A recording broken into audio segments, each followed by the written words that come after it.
বেনি মাধব, বেনি মাধব, তোমার বাড়ি যাব। বেনি মাধব, তুমি কি আর আমার কথা ভাবো? বেনি মাধব, মোহন বাঁশি তমাল তরুমূলে বাজিয়েছিলে, আমি তখন মালতী স্কুলে। ডেস্কে বসে অঙ্ক করি, ছোট্ট ক্লাস ঘর, বাইরে দিদিমণির পাশে দিদিমণির বর। আমি তখন নবম শ্রেণী, আমি তখন শাড়ি। আলাপ হলো বেনি মাধব সুলেখাদের বাড়ি। বেনি মাধব, বেনি মাধব, লেখাপড়ায় ভালো, শহর থেকে বেড়াতে এলে আমার রং কালো। তোমায় দেখে এক দৌড়ে পালিয়ে গেছি ঘরে। বেনি মাধব, আমার বাবা দোকানে কাজ করে। গুঞ্জে অলি গুঞ্জে তবু ফুটেছে মঞ্জুরি, সন্ধেবেলা পড়তে বসে অঙ্কে ভুল করি। আমি তখন নবম শ্রেণী, আমি তখন 16।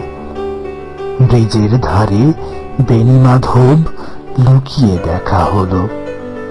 বেনি মাধব, বেনি মাধব, এতদিনের পরে সত্যি বলো, সেসব কথা এখনো মনে পড়ে? সেসব কথা বলেছ তুমি তোমার প্রেমিকাকে? আমি কেবল একটি দিন তোমার পাশে তাকে দেখেছিলাম, আলোর নিচে অপূর্ব সে আলো। স্বীকার করি দুজনকেই মানিয়েছিল ভালো। জড়িয়ে দিল চোখ আমার, পুড়িয়ে দিল চোখ। বাড়িতে এসে বলেছিলাম ওদের ভালো হোক। রাতে এখন ঘুমোতে যাই একতলার ঘরে, মেঝের উপর বিছানা পাতা, জ্যোৎস্না এসে পড়ে।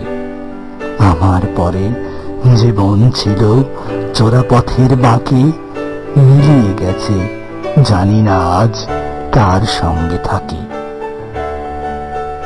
আজ জুটেছে কাল কি হবে, কালের ঘরে শুনি। আমি এখন এই পাড়ায় সেলাই দিদিমণি। তবু আগুন বেনি মাধব, আগুন জলে কই।